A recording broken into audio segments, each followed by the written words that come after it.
ଜୟ ଜଗନ୍ନାଥ ଦର୍ଶକ ବନ୍ଧୁ। ଆଜି ଫେବୃଆରୀ ମାସ 3 ତାରିଖ ମଙ୍ଗଳବାର। ଚାଲନ୍ତୁ ନଜର ପକାଇବା ଦେଶ ବିଦେଶର ଗୁରୁତ୍ୱପୂର୍ଣ୍ଣ ଖବର ଗୁଡ଼ିକ ଉପରେ। ତା ପୂର୍ବରୁ କମେଣ୍ଟରେ ଜୟ ଜଗନ୍ନାଥ ଲେଖି ଭିଡ଼ିଓକୁ ଲାଇକ୍ କରି ଚ୍ୟାନେଲକୁ ସବସ୍କ୍ରାଇବ କରିବା ପାଇଁ ଭୁଲିବେ ନାହିଁ ଏବଂ ଆପଣମାନେ କେଉଁ ଜିଲ୍ଲାରୁ ଦେଖୁଛନ୍ତି ତାହା ମଧ୍ୟ କମେଣ୍ଟରେ ମାଧ୍ୟମରେ ଜଣାନ୍ତୁ। ପ୍ରଥମ ଖବରଟି ଏଣିକି ମିଶନ ଶକ୍ତି ମହିଳା ପରିଧାନ କରିବେ ନୂଆ ପୋଷାକ, ଯେଉଁଥିରେ ରହିବ ଓଡ଼ିଆ ଅସ୍ମିତା ଝଲକ। ଏପ୍ରିଲ 1 ତାରିଖରେ ଉତ୍କଳ ଦିବସରୁ ଲାଗୁ ହେବ ନୂଆ ଡ୍ରେସ୍ କୋଡ୍। କେବଳ ଏଣିକି ନୁହେଁ, ମହିଳାଙ୍କୁ ଦିଆଯିବ ନୂଆ ସ୍ମାର୍ଟଫୋନ୍। ବଡ଼ ଘୋଷଣା କରିଛନ୍ତି ଉପମୁଖ୍ୟମନ୍ତ୍ରୀ ପ୍ରଭାତୀ ପରିଡ଼ା। ଆଗକୁ ପଞ୍ଚାୟତ ନିର୍ବାଚନ, ତା ପୂର୍ବରୁ ମହିଳା ଭୋଟରଙ୍କୁ ଆକୃଷ୍ଟ କରିବା ପାଇଁ ବିଜେପି ସରକାରଙ୍କ ବଡ଼ ପଦକ୍ଷେପ। ମିଶନ ଶକ୍ତି ମହିଳାଙ୍କ ପାଇଁ ଗୋଟିଏ ବଡ଼ ଘୋଷଣା କରିଛନ୍ତି ସରକାର। ଖୁବ୍ ଶୀଘ୍ର ନୂଆ ରୂପ ପାଇବ ମିଶନ ଶକ୍ତି। ମହିଳାଙ୍କ ଡ୍ରେସ୍ କୋଡ୍ ବଦଳିବ ସହ ନୂଆ ଶାଢ଼ୀରେ ଦେଖିବାକୁ ମିଳିବ ଓଡ଼ିଆ ଅସ୍ମିତା ଝଲକ। ଉପମୁଖ୍ୟମନ୍ତ୍ରୀ ପ୍ରଭାତୀ ପରିଡ଼ା ଏହି ବଡ଼ ଘୋଷଣା କରିଛନ୍ତି। ଏପ୍ରିଲ 1 ତାରିଖ ଅର୍ଥାତ୍ ଉତ୍କଳ ଦିବସରୁ ଲାଗୁ ହେବ ନୂଆ ଡ୍ରେସ୍ କୋଡ୍। ଦୀର୍ଘ ଦିନ ପରେ ଏହି ଦାବି ହୋଇଥିବା ଆସୁଥିଲା। ଏହି ଡ୍ରେସ୍ କୋଡ୍ ମହିଳାଙ୍କ ଏକତା, ପରିଚୟ ଏବଂ ସ୍ୱାଭାବିକକୁ ପ୍ରତିବନ୍ଧକ କରିବ। ତେବେ ଶାଢ଼ୀର ରଙ୍ଗ କ'ଣ ରହିବ ତାହା ସ୍ପଷ୍ଟ କରାଯାଇନାହିଁ। ପରବର୍ତ୍ତୀ ଖବର, ଧରାପଡ଼ିଲେ ବାଇକ୍ ଚୋର। ବଲାଙ୍ଗୀର ଜିଲ୍ଲା ପୋଇତକା ଥାନା ପୋଲିସ ହାତରେ ଧରାପଡ଼ିଛନ୍ତି ବାଇକ୍ ଚୋର। ଜଣେ ବାଇକ୍ ଚୋର ସହିତ ଚୋରଠାରୁ ଚୋରି ବାଇକ୍ କିଣିଥିବା 2 ଜଣଙ୍କୁ ଗିରଫ କରି କୋର୍ଟ ଚାଲାଣ କରିଛି ପୁଇତଲା ପୋଲିସ। ଗତ 30 ତାରିଖ ଦିନ ପୁଇତଲା ଗିରିବନ୍ଧକ ମନ୍ଦିର ନିକଟକୁ ଲେପ୍ଟା ଗାଁର ଆକାଶ ମାଝୀଙ୍କ ବାଇକ୍ ଚୋରି ହୋଇଥିଲା। ଆକାଶ ଏନେଇ ପୁଇତଳା ଥାନାରେ ଲିଖିତ ଅଭିଯୋଗ କରିଥିଲେ। ପୋଲିସ ସିସିଟିଭି କ୍ୟାମେରାରେ ଯାଞ୍ଚ କରି ବେଲବାହିନୀର ଗାଁର ବାଇକ୍ ଚୋର ମୁକେଶ ରାଉତଙ୍କୁ ଗିରଫ କରିଥିଲା। ତା ସହଯୋଗୀ ଅନ୍ୟ 2 ଜଣ ଚୋର ଫେରାର ମାରିଛନ୍ତି।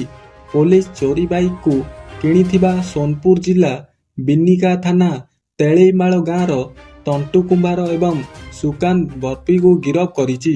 ଚୋରମାନଙ୍କଠାରୁ 8ଟି ଚୋରି ବାଇକ୍ ଉଦ୍ଧାର କରିଛି ପୁଇତଳା ପୋଲିସ। ମାଷ୍ଟର କି ମାଧ୍ୟମରେ ଚାବି ଖୋଲି ବାଇକ୍ ଚୋରି କରୁଥିଲା ଚୋରୀମାନେ। ଚୋରି ବାଇକ୍କୁ କମ୍ ଦାମରେ ବିଭିନ୍ନ ଲୋକଙ୍କୁ ବିକ୍ରି କରୁଥିଲେ।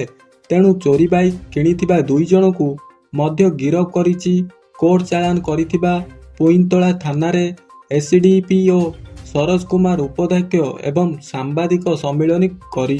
ପରବର୍ତ୍ତୀ ଖବର, ରାଜ୍ୟରେ ଲଘୁ ଖଣିଜ ଉପରେ ଅତିରିକ୍ତ ଶୁଳ୍କ ବଢ଼ାଇବେ ସରକାର। ବେଆଇନ ଖଣି ଖନନ ଉପରେ ରୋକ ଏବଂ ରାଜସ୍ୱ ବୃଦ୍ଧି ପାଇଁ ପଦକ୍ଷେପ ନେଇଛନ୍ତି ରାଜ୍ୟ ସରକାର। ଓଡ଼ିଶା ଲଘୁ ଖଣିଜ ରିହାତି ନିୟମ 2016 ଅନୁଯାୟୀ 2 ଗୁଣ କରିବାକୁ ସରକାର ପକ୍ଷରୁ ନିଷ୍ପତ୍ତି ନିଆଯାଇଛି। ନୂଆ ଶୁଳ୍କ ଲାଗୁ ହେବା ପରେ ରାଜ୍ୟ କୋଷାଗାରକୁ ଅଧିକ ଅର୍ଥ ଆସିବା ନେଇ ଆଶା କରାଯାଇଛି। ପୂର୍ବରୁ କୌଣସି ଆର୍ଥିକ ଜୋରିମାନା ନଥିବା କାରଣରୁ ନିୟମ ଭାଙ୍ଗୁଥିଲେ ଉଲ୍ଲଂଘନକାରୀ। ରୟାଲଟି ଫାଙ୍କିବା ଏବଂ ଲଘୁ ଖଣିଜ ଚୋରା ଚାଲାଣ ରୋକିବା ପାଇଁ ଏହି କଠୋର ନିୟମ ଲାଗୁ କରାଯାଇଛି। ପରବର୍ତ୍ତୀ ଖବର, 6 ଦିନିଆ ଓଡ଼ିଶା ଗସ୍ତରେ ମହାମହିମ ରାଷ୍ଟ୍ରପତି ଦ୍ରୌପଦୀ ମୁର୍ମୁ ଆଜି ଲୋକସଭା ଭବନରେ ରାତ୍ରି ଯାପନ କରିବେ। ଆସନ୍ତାକାଲି ସକାଳୁ ଯାଜପୁର ଯାଇ 9:50ରେ ମା ବିରଜାଙ୍କ ମନ୍ଦିରରେ ପହଞ୍ଚି ଦର୍ଶନ କରିବେ ମହାମହିମ। 10ଟାରେ ନାଭିଗୟାରେ ପହଞ୍ଚି ପିଣ୍ଡଦାନ କରିବେ। ସେଠାରୁ ବାହାରି ଅପରାହ୍ନ 12:40ରେ ବାଲେଶ୍ୱର ଫକୀରମୋହନ ବିଶ୍ୱବିଦ୍ୟାଳୟ ପହଞ୍ଚିବେ ରାଷ୍ଟ୍ରପତି। ବିଶ୍ୱବିଦ୍ୟାଳୟର ଦ୍ୱାଦଶ ସମାବର୍ତ୍ତନ ଉତ୍ସବରେ ଯୋଗଦେଇ ସନ୍ଧ୍ୟା 6ଟା ସୁଦ୍ଧା ପୁରୀ ତାତବଣିଆ ହେଲିପ୍ୟାଡ୍ରେ ପହଞ୍ଚିବେ। ପୁରୀ ଲୋକଭବନ ଯାଇ ରାତ୍ରି ଯାପନ କରିବେ। 4 ତାରିଖରେ ସେତୁଗଙ୍ଗାରେ ପିଣ୍ଡଦାନ କରିବେ। ପରେ ଶ୍ରୀମନ୍ଦିର ଯାଇ ମହାପ୍ରଭୁଙ୍କୁ ଦର୍ଶନ କରିବେ ରାଷ୍ଟ୍ରପତି। 4 ତାରିଖ ରାଇରଙ୍ଗପୁର ଗସ୍ତ କରି ମହୁଲଡ଼ିଆ ହଲିରେ ହୋମର ଉଦ୍ଘାଟନ କରିବେ। ସରକାରୀ ବାଳିକା ହାଇସ୍କୁଲ କାର୍ଯ୍ୟକ୍ରମରେ ଯୋଗଦେଇ ବାଇଦପୋଷୀରେ ଏକ ସ୍ପୋର୍ଟ କମ୍ପ୍ଲେକ୍ସ ଉଦ୍ଘାଟନ କରିବେ। ରାଜଗଙ୍ଗାପୁର ଅତିରିକ୍ତ ଭବନରେ ରାତ୍ରି ଯାପନ ପରେ 5 ତାରିଖରେ ରାଇରଙ୍ଗପୁର ଜଗନ୍ନାଥ ମନ୍ଦିରରେ ଦର୍ଶନ କରି ମୟୂରଭଞ୍ଜ ଶିମିଳିପାଳ ଅଭୟାରଣ୍ୟ ଯାଇ ସେଠାରେ ରାତ୍ରି ଯାପନ କରିବେ। 6 ତାରିଖରେ ଶିମିଳିପାଳ ଏକ ଟ୍ରାଇବାଲ କନ୍ଫରେନ୍ସ ଉଦ୍ଘାଟନ ପରେ ଭୁବନେଶ୍ୱର ଫେରିବେ ରାଷ୍ଟ୍ରପତି। ଭୁବନେଶ୍ୱର ବ୍ଲାକ୍ ସ୍ମାର୍ଟ ସମିଟରେ ଯୋଗଦେବେ ରାଷ୍ଟ୍ରପତି। ଭୁବନେଶ୍ୱର ଲୋକଭବନରେ ରାତ୍ରି ଯାପନ ପରେ 7 ତାରିଖ 9:20ରେ ପ୍ରତ୍ୟାବର୍ତ୍ତନ କରିବେ। ପରବର୍ତ୍ତୀ ଖବର, ବ୍ରହ୍ମପୁରରେ ଏନ୍ଜରାଇଡ୍ ବ୍ରାଣ୍ଡ ନାମରେ ଏକ ହେଲିକପ୍ଟର ଟ୍ୟାକ୍ସି ସେବା ଆରମ୍ଭ ହୋଇଛି, ଯାହାଦ୍ୱାରା ଦକ୍ଷିଣ ଓଡ଼ିଶାକୁ ଆସୁଥିବା ପର୍ଯ୍ୟଟକମାନେ ଏହାର ଆନନ୍ଦ ଉଠାଇ ପାରିବେ। ଏହି ପଦକ୍ଷେପ ଦ୍ୱାରା ପର୍ଯ୍ୟଟକମାନେ ସହର ଏବଂ ଏହାର ସୁନ୍ଦର ପରିବେଶକୁ ଉପରକୁ ଥାଇ ଦେଖିପାରିବେ। ଏହି ସେବା ରଙ୍ଗେଇଲୁଣ୍ଡା ବିମାନ ବନ୍ଦରରୁ ପରିଚାଳିତ ହୋଇ ଧବଳେଶ୍ୱର ଏବଂ ତାରାତାରିଣୀ ଭଳି ଲୋକପ୍ରିୟ ଧାର୍ମିକ ଏବଂ ପର୍ଯ୍ୟଟନ ସ୍ଥଳଗୁଡ଼ିକ ସହ ସଂଯୋଗ କରୁଥିବା ନେଇ ଜଣାପଡ଼ିଛି। ତେବେ ଏହାର ଭଡ଼ା ମାତ୍ର 2500 ଟଙ୍କାରୁ ଆରମ୍ଭ ହୋଇ, ଯେଉଁଥିରେ ଯାତ୍ରୀମାନଙ୍କୁ ଆରାମଦାୟକ ଯାତ୍ରା ସହ ଶୀଘ୍ର ଗନ୍ତବ୍ୟସ୍ଥଳରେ ପହଞ୍ଚି ପାରିବେ। ଏହି ଚପର ସେବା ପ୍ରକଳ୍ପ ଜିଲ୍ଲା ପ୍ରଶାସନ, ରାଜ୍ୟ ସରକାର ଏବଂ ଭାରତର ଅଗ୍ରଣୀ ହେଲିକପ୍ଟର ସେବା ପ୍ରଦାନକାରୀ ପବନ ହଂସ ମଧ୍ୟରେ ମିଳିତ ଭାବରେ କରାଯାଇଛି ଏକ ପ୍ରୟାସ ବୋଲି ଜଣାପଡ଼ିଛି। ତେବେ ଏହି ସେବା ବ୍ରହ୍ମପୁର ଏବଂ ଆଖପାଖ ଅଞ୍ଚଳରେ ପର୍ଯ୍ୟଟନକୁ ବୃଦ୍ଧି କରିବା ସହିତ ତୀର୍ଥଯାତ୍ରୀ ଏବଂ ଆଡଭେଞ୍ଚର ଖୋଜୁଥିବା ଲୋକଙ୍କ ପାଇଁ ଏକ ଅନନ୍ୟ ଅନୁଭୂତି ହୋଇପାରିବ ବୋଲି ଅଧିକାରୀମାନେ କହିଛନ୍ତି। ପରବର୍ତ୍ତୀ ଖବର, କଳାହାଣ୍ଡି ଜିଲ୍ଲା ଲାଞ୍ଜିଗଡ଼ ବ୍ଲକ ବିଶ୍ୱନାଥପୁର ଥାନା ଅନ୍ତର୍ଗତ ଢେପଗୁଡ଼ା ପୋଲରେ ପୁଣି ଏକ କୋଇଲା ବୋଝେଇ ଟ୍ରକ୍ ପୋଲ ତଳକୁ ଖସି ପଡ଼ିଛି। ଭବାନୀପାଟଣା ଠାରୁ ରାୟଗଡ଼କୁ ସଂଯୋଗ କରୁଥିବା 6 ନମ୍ବର ରାଜ୍ୟ ରାଜପଥରେ ଢେପଗୁଡ଼ା ଏକ ଅଣଓସାରିଆ ପୋଲରେ ଭାରସାମ୍ୟ ହରାଇ 12 ଫୁଟ ତଳକୁ ଖସି ପଡ଼ିଛି ଏକ EP35 TB 5885 ନମ୍ବର ବିଶିଷ୍ଟ କୋଇଲା ବୋଝେଇ ଟ୍ରକ୍। ଫଳରେ ଡ୍ରାଇଭର ଓ ହେଲ୍ପର ଗୁରୁତର ଆହତ ହୋଇଛନ୍ତି। ସୂଚନାଯୋଗ୍ୟ, କୋଇଲା ବୋଝେଇ ଟ୍ରକ୍ଟି ବିଶାଖାପାଟଣା ଠାରୁ ଭବାନୀପାଟଣା ପଟେ ଯାଉଥିବା ବେଳେ ଭାରସାମ୍ୟ ହରାଇ ପୋଲ ତଳକୁ ଖସି ପଡ଼ିଥିଲା। ରାଜ୍ୟରେ ଯାଉଥିବା ଲୋକେ ଡ୍ରାଇଭର ଓ ହେଲ୍ପରକୁ ଗୁରୁତର ଭାବେ ଉଦ୍ଧାର କରି ଡାକ୍ତରଖାନା ପଠାଇଥିଲେ। ଘଟଣା ସମ୍ପର୍କରେ ଖବର ପାଇ ବିଶ୍ୱନାଥପୁର ଥାନା ପୋଲିସ ଅନ୍ତର୍ଗତ ତଦନ୍ତ କରୁଛି। ଏହି ଅଣଓସାରିଆ ପୋଲରେ ପ୍ରତିଦିନ କିଛି ନା କିଛି ଦୁର୍ଘଟଣା ଘଟୁଛି। ଏଥିରେ କାହାରି ଜୀବନ ଯାଉଛି ତ ଆଉ କାହାରି ହାତ ଗୋଡ଼ ଭାଙ୍ଗୁଛି। ଆଜି ଏହି ଦୁର୍ଘଟଣାରେ ପୋଲର ସୁରକ୍ଷା ବାଡ଼ ସମ୍ପୂର୍ଣ୍ଣ ଭାଙ୍ଗି ଯାଇଥିବା ବେଳେ ଏହି ପୋଲକୁ ବାରମ୍ବାର ନିମ୍ନମାନର ମରାମତି କରୁଛି ବିଭାଗ। ତେବେ ଏହି ପୋଲକୁ ନୂତନ ଭାବେ ନିର୍ମାଣ ପାଇଁ ଅଭିଯୋଗ ହେଇ ଆସୁ ଏଥିପାଇଁ ଦୃଷ୍ଟି ଦେଉନାହିଁ କଳାହାଣ୍ଡି ପୂର୍ତ୍ତ ବିଭାଗ। ଏଥିପ୍ରତି ଜିଲ୍ଲା ପ୍ରଶାସନ ତଥା ରାଜ୍ୟ ସରକାର ଦୃଷ୍ଟି ନେଇ ନୂତନ ପୋଲ ନିର୍ମାଣ କରିବା ପାଇଁ ଦାବି ହୋଇଛି। ପରବର୍ତ୍ତୀ ଖବର, ଜିଲ୍ଲାପାଳ ଶ୍ରୀ ଜେ ସୋନାଲି ଆଜି ମହିଳା ଉଦ୍ୟୋଗୀ ଓ ସାଂସ୍କୃତିକ ପରମ୍ପରାର ମେଳା ସୁଭଦ୍ରା ଶକ୍ତି ମେଳା ଉଦ୍ଘାଟନ କରିଛନ୍ତି। ସ୍ୱୟଂ ସହାୟକ ଗୋଷ୍ଠୀ ଓ ଉତ୍ପାଦକ ଗୋଷ୍ଠୀ ପାଇଁ ନୂତନ ବଜାର ଓ ବ୍ୟବସାୟ ସୃଷ୍ଟି କରି ଅର୍ଥନୀତିକୁ ନୂତନ ଗତି ଦେବା ପାଇଁ ଲକ୍ଷ୍ୟ ରଖିଛନ୍ତି। ଆୟୋଜିତ ସୁଭଦ୍ରା ଶକ୍ତି ମେଳାରେ 30 ଜିଲ୍ଲାର ପ୍ରତିନିଧିତ୍ୱ ରହିଛି। ମେଳାକୁ ଉଦ୍ଘାଟନ କରି ଜିଲ୍ଲା ପାଇଁ ଶ୍ରୀ ଜେ ସୋନାଲି କହିଲେ, ଆମେ ସମସ୍ତେ ସ୍ୱଦେଶୀ ଦ୍ରବ୍ୟ ବ୍ୟବହାର କରିବା ପାଇଁ ସେ ଗୁରୁତ୍ୱର ଦେଇଥିଲେ, ଯାହାଦ୍ୱାରା ଦେଶ ଆତ୍ମନିର୍ଭର ହେବ ସହ ଆମ ଅର୍ଥନୀତି ସୁଦୃଢ଼ ହୋଇପାରିବ। ହସ୍ତଶିଳ୍ପ, ହସ୍ତତନ୍ତ ଏବଂ ଗ୍ରାମୀଣ ଉତ୍ପାଦର ବିପଣନକୁ ଉତ୍ସାହିତ କରିବା ପାଇଁ ଆୟୋଜିତ ଜିଲ୍ଲାସ୍ତରୀୟ ସୁଭଦ୍ରା ଶକ୍ତି ମେଳାର ମୁଖ୍ୟ ଉଦ୍ଦେଶ୍ୟ ହେଉଛି ସ୍ୱୟଂ ସହାୟକ ଗୋଷ୍ଠୀ ଉତ୍ପାଦ ପାଇଁ ନୂତନ ବଜାର ଏବଂ ବ୍ୟବସାୟିକ ସୁଯୋଗ ପାଇଁ ପ୍ରଦାନ କରିବ, ସ୍ଥାନୀୟ ଉତ୍ପାଦର ବିକ୍ରୟ ବୃଦ୍ଧି କରିବା, ମହିଳା ଉଦ୍ୟୋଗୀଙ୍କ ଆତ୍ମବିଶ୍ୱାସ ଏବଂ ନେତୃତ୍ୱ ଗୁଣର ବିକାଶ, ବାଜାର ଏବଂ ପୁଷ୍ଟିକର ଖାଦ୍ୟ ପ୍ରତି ଜନସଚେତନତା, ଗ୍ରାମୀଣ ଅର୍ଥନୀତିକୁ ନୂତନ ଦିଗ ଏବଂ ମହିଳାଙ୍କ ନେତୃତ୍ୱାଧୀନ ଉଦ୍ୟୋଗଗୁଡ଼ିକୁ ସାମାଜିକ ସ୍ୱୀକୃତି ପ୍ରଦାନ କରିବ। ଲକ୍ଷପତି ଦିଦି ସୃଷ୍ଟିରେ ଜିଲ୍ଲା ସମଗ୍ର ରାଜ୍ୟରେ ଦ୍ୱିତୀୟ ସ୍ଥାନ ଅଧିକାର କରିଛି। ମାତ୍ର ବାଣୀ କ୍ଷେତ୍ର ସର୍ବଦା ପ୍ରଥମ ସ୍ଥାନରେ ରହିଥାଏ।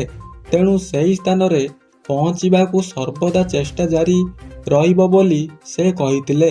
ଜିଲ୍ଲାରେ ଅନ୍ୟ ଅନ୍ୟାତି ଠାରୁ ଦୂରରେ ରହି ସୁଦୃଢ଼ ଜିଲ୍ଲା ଗଠନ ଦିଗରେ ବ୍ରତୀ ହେବା ପାଇଁ ଜିଲ୍ଲାପାଳ ଆହ୍ୱାନ ଦେଇଥିଲେ। ସଭାରେ ଅଧ୍ୟକ୍ଷତା କରି ଅତିରିକ୍ତ ଜିଲ୍ଲାପାଳ ଶ୍ରୀ ଜ୍ୟୋତି ଶଙ୍କର ରାୟ ମହିଳାମାନେ ଆତ୍ମନିର୍ଭର ହୋଇପାରିବାରେ ବିକଶିତ ଓଡ଼ିଶା ଗଠନ ହୋଇପାରିବ। ଅତିରିକ୍ତ ଜିଲ୍ଲାପାଳ ପାରାଦୀପ ଶ୍ରୀ ନିରଞ୍ଜନ ବେହେରା ଉପସ୍ଥିତ ରହି ଓଡ଼ିଶା ତଥା ଜିଲ୍ଲାର ମହିଳା ଉଦ୍ୟୋଗୀମାନଙ୍କୁ ପ୍ରୋତ୍ସାହିତ ଦେବା ପାଇଁ ନିମନ୍ତେ ଏହି ମେଳା ପୃଷ୍ଠିଭୂମି ଯୋଗାଇବାକୁ ବୋଲି କହିଥିଲେ। ସଭାରେ ସମ୍ମାନିତ ଅତିଥି ରୂପେ ଯୋଗଦେଇ ଜଗତସିଂହପୁର ପୌର ପରିଷଦ ଅଧ୍ୟକ୍ଷା ଶ୍ରୀମତୀ ଅର୍ଚ୍ଚନା ସିଂହ ନାରୀ ଶକ୍ତିର ଉନ୍ନତିର ଦେଶର ଉନ୍ନତି ସମ୍ଭବ ବୋଲି କହିଥିଲେ। ଶେଷରେ ସେ ଜିଲ୍ଲା ସମାଜ ମଙ୍ଗଳ ଅଧିକାରୀ ଶ୍ରୀମତୀ ବିଷ୍ଣୁପ୍ରିୟା ସେଠୀ ଧନ୍ୟବାଦ ଅର୍ପଣ କରିଥିଲେ। ସ୍ଥାନୀୟ ନବକୃଷ୍ଣ ଚୌଧୁରୀ ଷ୍ଟାଡିୟମ ପରିସରରେ ମିଶନ ଶକ୍ତି ବିଭାଗ ପକ୍ଷରୁ ଆୟୋଜିତ ଏହି ମେଳାରେ 30ଟି ଜିଲ୍ଲାର 150ଟି ସ୍ୱୟଂ ସହାୟକ ଗୋଷ୍ଠୀ ଭାଗ ନେଇଛନ୍ତି। 20ଟି ପାରମ୍ପରିକ ଖାଦ୍ୟ ଷ୍ଟଲ ମୁଖ୍ୟ ଆକର୍ଷଣ କରିଛି। ବିଭିନ୍ନ ମନୋରଞ୍ଜନଧର୍ମୀ ସାଂସ୍କୃତିକ କାର୍ଯ୍ୟକ୍ରମ ଆୟୋଜିତ ହୋଇଛି। ଓରମାସ ସହଯୋଗରେ ଆୟୋଜିତ ଏହି ମେଳା ଆଗାମୀ 8 ତାରିଖ ପର୍ଯ୍ୟନ୍ତ ଚାଲିବ। ଆଜିର ଉଦ୍ଘାଟନୀ ଉତ୍ସବରେ ବିଭିନ୍ନ ବ୍ଲକରୁ ଆସିଥିବା ସ୍ୱୟଂ ସହାୟକ ଗୋଷ୍ଠୀ ମାମାନେ, ସମସ୍ତ ପ୍ରଶାସନିକ ଅଧିକାରୀ, ସହରର ବୁଦ୍ଧିଜୀବୀ, ଗଣମାଧ୍ୟମର ପ୍ରତିନିଧି ପ୍ରମୁଖ ଉପସ୍ଥିତ ଥିଲେ। ପରବର୍ତ୍ତୀ ଖବର। ଫେବୃଆରୀ 1 ଆରମ୍ଭରୁ ଦେଶରେ ସିଗାରେଟ ଏବଂ ତମାଖୁଜାତ ଦ୍ରବ୍ୟର ମୂଲ୍ୟରେ ବଡ଼ ଧରଣର ବୃଦ୍ଧି ଘଟିଛି। କେନ୍ଦ୍ର ସରକାର ତମାଖୁ ଉପରେ ଅତିରିକ୍ତ ଅବକାରୀ ଶୁଳ୍କ ଏବଂ ସ୍ୱାସ୍ଥ୍ୟ ସେସ୍ ଲାଗୁ କରିବା ପରେ ଏହି ମୂଲ୍ୟ ବୃଦ୍ଧି ପାଇଛି। ପ୍ରାୟ 7 ବର୍ଷ ପରେ ସିଗାରେଟ ଉପରେ ଟ୍ୟାକ୍ସ ବଢ଼ାଯାଇଥିବାରୁ ଏବେ ଧୂମପାନ ଗ୍ରାହକଙ୍କ ପକେଟ ଉପରେ ବଡ଼ ପ୍ରଭାବ। ସଚେତନ ଟ୍ୟାକ୍ସ ବ୍ୟବସ୍ଥା ଅନୁଯାୟୀ 10ଟି ସିଗାରେଟର ଥିବା ଏକ ସାଧାରଣ ପ୍ୟାକେଟର ମୂଲ୍ୟ ଅତି କମରେ 22ରୁ 25 ଟଙ୍କା ବୃଦ୍ଧି ଘଟିଛି। ସେହିପରି ପ୍ରିମିୟମ ବା ଲମ୍ବା ସିଗାରେଟ ପ୍ୟାକେଟ ପିଛା 50ରୁ 55 ଟଙ୍କା ଯାଏ ଦର ବଢ଼ିଛି। ନୂତନ ନିୟମ ଅନୁଯାୟୀ ହୋଲସେଲ ନେଭିକଟ ପୂର୍ବରୁ 95 ଟଙ୍କା ଥିବା ବେଳେ ଏବେ ଏହା ପ୍ରାୟ 120 ଟଙ୍କା ବିକ୍ରି ହୋଇଛି। ଗୋଲ୍ଡ ଫ୍ଲାଗ ଲାଇଟ୍ କ୍ଲାସିକ୍ ପୂର୍ବରୁ 170 ଟଙ୍କା ଥିବା ବେଳେ ଏହି ପ୍ୟାକେଟର ମୂଲ୍ୟ ବର୍ତ୍ତମାନ 220ରୁ 225 ଟଙ୍କା ମଧ୍ୟରେ ରହିଛି। କ୍ଲାସିକ୍ କନେକ୍ଟ 20ଟି ସିଗାରେଟ ଥିବା ଏହି ପ୍ୟାକେଟର ମୂଲ୍ୟ 300 ଟଙ୍କାରୁ ବୃଦ୍ଧି ପାଇ ପ୍ରାୟ 350 ଟଙ୍କା ହୋଇଛି। ଜନସ୍ୱାସ୍ଥ୍ୟକୁ ଦୃଷ୍ଟିରେ ରଖି ଧୂମପାନକୁ ନିରୁତ୍ସାହିତ କରିବା ପାଇଁ ସରକାର ଏହି ନିଷ୍ପତ୍ତି ନେଇଛନ୍ତି। ଏଣିକି ସିଗାରେଟର ଲମ୍ବ ଅନୁସାରେ ପ୍ରତି ଷ୍ଟକରେ ଉପରେ ଶୁଳ୍କ ଆଦାୟ କରାଯିବ। ବର୍ତ୍ତମାନ ଏହା ଉପରେ ସର୍ବାଧିକ 40% ଜିଏସଟି ସହିତ ଅତିରିକ୍ତ ସେସ୍ ଲାଗୁ କରାଯାଇଛି। ତେବେ ହଠାତ୍ ଦର ବୃଦ୍ଧି ଯୋଗୁଁ ବଜାରରେ ନକଲି ସିଗାରେଟ କାରବାର ବଢ଼ିବାର ଆଶଙ୍କା କମିବ ବୋଲି ପରିବେଶକ ସଂଘ ଚିନ୍ତା ପ୍ରକଟ କରିଛନ୍ତି। ପରବର୍ତ୍ତୀ ଖବର। ରାଜଧାନୀ ଉପକଣ୍ଠ ଉତ୍ତରା କୌଶଲ୍ୟଙ୍କ ନିକଟରେ ଏକ ନିର୍ଭୟ ହତ୍ୟାକାଣ୍ଡ ଘଟିଛି। ଦୁର୍ବୃତ୍ତମାନେ ଜଣେ କିନ୍ନରକୁ ଖିନଭିନ କରି ହାଣି ହତ୍ୟା କରିଛନ୍ତି। ମୃତକ ଜଣକ ସୋନା କିନ୍ନର ନାଁରେ ପରିଚିତ। ତାଙ୍କ ପ୍ରକୃତ ନାଁ ଜଣାପଡ଼ିନାହିଁ। କିନ୍ନରଙ୍କ ଘର କଟକ ସାଲେପୁର ଅଞ୍ଚଳରେ। ସେ ଭୁବନେଶ୍ୱରରେ ଭଡ଼ା ସୂତ୍ରରେ ରହୁଥିଲେ। ପିପିଲି ଥାନା ପୁଲିସ ଘଟଣାସ୍ଥଳରେ ପହଞ୍ଚି ତନାଘନା କରାଇଛି। ଭୁବନେଶ୍ୱରରୁ ପୁରୀ NH 316ରେ କୌଶଲ୍ୟଙ୍କ ଫାଣ୍ଡି ଅଧୀନ ସିଫାମୁଖ ଫାଟକ ନିକଟସ୍ଥ ରାସ୍ତାକଡ଼ ବାଲିପଡ଼ା ପଛପଟେ ଏକ କିନ୍ନର ଗୋଷ୍ଠୀଙ୍କ ମେଳି ଜମେ। ପ୍ରତିଦିନ ସନ୍ଧ୍ୟାରୁ ବିଳମ୍ବିତ ରାତି ଯାଏଁ ସେଠାରେ 3ରୁ 4 ଜଣ କିନ୍ନର ଘୂରି ବୁଲନ୍ତି। ରବିବାର ସନ୍ଧ୍ୟା 7ଟା ବେଳକ ଘଟଣା। ସୋନା ସେଠାରେ ପହଞ୍ଚିବା କ୍ଷଣିକି କିଛି ଦୁର୍ବୃତ୍ତ ତାଙ୍କୁ ଘେରାଇ ଯାଇ ଯୁକ୍ତିତର୍କ ଆରମ୍ଭ କଲେ। ସୋନା ବିରୋଧ କରିବା ସହ ପୁଲିସର ଆଶ୍ରୟ ନେବାକୁ ଚେତାବନୀ ଦେବାରୁ ଦୁର୍ବୃତ୍ତମାନେ ତତ୍କ୍ଷଣ ହୋଇ ସଙ୍ଗର୍ଭ ଭାବରେ ଆକ୍ରମଣ କରିଥିଲେ। ଦୁର୍ବୃତ୍ତ ସୋନାଙ୍କ ଭିତରେ ବାଲିପଦାରେ ବେଶ କିଛି ସମୟ ଧସ୍ତାଧସ୍ତି ଚାଲିଥିଲା। ଦୁର୍ବୃତ୍ତମାନଙ୍କୁ ସମ୍ଭାଳିବା ଅସହ୍ୟ ହେବାରୁ ସୋନା ଧାଇଁ ବିଲ ଆଡ଼କୁ ପଳାଇଥିଲେ।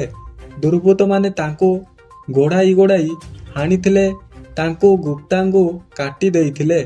ଏନ୍ଏଚ୍ ଯାଉଥିବା ଲୋକ ରୁଣ୍ଡ ହୋଇଯିବାରୁ ଦୁର୍ବୃତ୍ତମାନେ ଛୁ ମାରିଥିଲେ।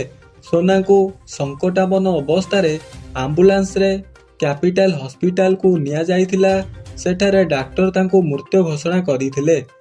ସୋନାଙ୍କ ବାମ ଗୋଡ଼ ସଙ୍ଗ ଗୁପ୍ତାଙ୍ଗରେ କ୍ଷତଚିହ୍ନ ଥିବାର ଡକ୍ଟର କହିଛନ୍ତି। ପୁଲିସ ଟିମ୍ ଘଟଣାସ୍ଥଳରେ ପହଞ୍ଚି ଛାନଭିନ୍ କରୁଛି। ବାଲିପଡ଼ା ନିକଟରେ ନକଲି ଚୁଟି, ଅନ୍ତର୍ବସ୍ତ୍ର, ଚପଲ, ମେଚାଏ ରକ୍ତ ପଡ଼ିଥିବା ପୁଲିସ ଦେଖାଇଛି। ଘଟଣାସ୍ଥଳରୁ ସାଇଣ୍ଟିଫିକ୍ ଟିମ୍ ଯାଇ ଏହାର ନମୁନା ସଂଗ୍ରହ କରିବା। କ୍ୟାପିଟାଲ ହସ୍ପିଟାଲରେ ସୋନାଙ୍କ ମୃତଦେହ ରଖାଯାଇଛି। ହସ୍ପିଟାଲର ଶବାଗାରରେ କିନ୍ନର ଅଧିକାର କର୍ମୀ ମୀରା ପରିଡ଼ା ଏବଂ ଅନ୍ୟ କିନ୍ନରମାନେ ପହଞ୍ଚି ଶୋକ ବ୍ୟକ୍ତ କରିଛନ୍ତି। ହତ୍ୟାକାରୀକୁ ତୁରନ୍ତ ଧରିବାକୁ ସେମାନେ ଦାବି କରିଛନ୍ତି। ଆସନ୍ତାକାଲି ଶବ ବ୍ୟବଚ୍ଛେଦ ପରେ ପରିବାର ଲୋକଙ୍କୁ ମୃତଦେହ ହସ୍ତାନ୍ତରଣ କରାଯିବ।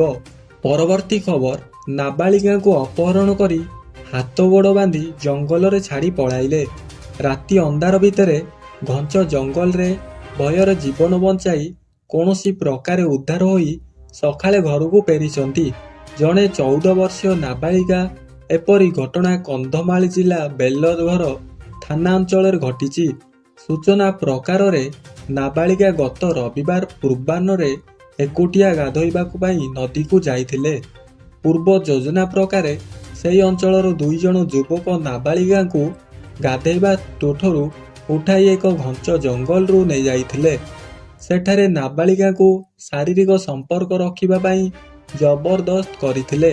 କିନ୍ତୁ ନାବାଳିକା ରାଜି ନ ହେବାରୁ ସେ ପିନ୍ଧିଥିବା ପୋଷାକ ଚିରି ଦେଇ ଭିଡ଼ିଓ କରି ଭାଇରାଲ କରିଦେବୁ ବୋଲି ଧମକ ଦେଇଥିଲେ ଯୁବକ।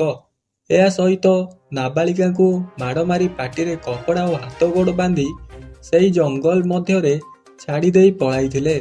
ସେଠାରେ ରାତିର କିଟିକିଟି ଅନ୍ଧାର, ହିଂସ୍ର ଜନ୍ତୁଙ୍କ ଭୟ ସହିତ ଶୀତ କାକରରେ ରାତି କାଟିଥିବା ବେଳେ ବନ୍ଧା ହାତ ଗୋଡ଼ କିପରି ଖୋଲି ହେବ ସେ ପ୍ରଚେଷ୍ଟା ଜାରି ରଖି ଆଜି ସକାଳ ହେବାରୁ କୌଣସି ପ୍ରକାରେ କଷ୍ଟମଷ୍ଟେ ଘରକୁ ଫେରି ପରିବାର ଲୋକଙ୍କୁ କହିଥିଲେ। ଏନେଇ ପରିବାର ଲୋକେ ବେଲଘର ଥାନାରେ ଏକ ଲିଖିତ ଅଭିଯୋଗ ଦେଲେ ପରେ ବେଲଘର ଥାନା 10/2026 ଏକ ମାମଲା ରୁଜୁ କରି ସେହି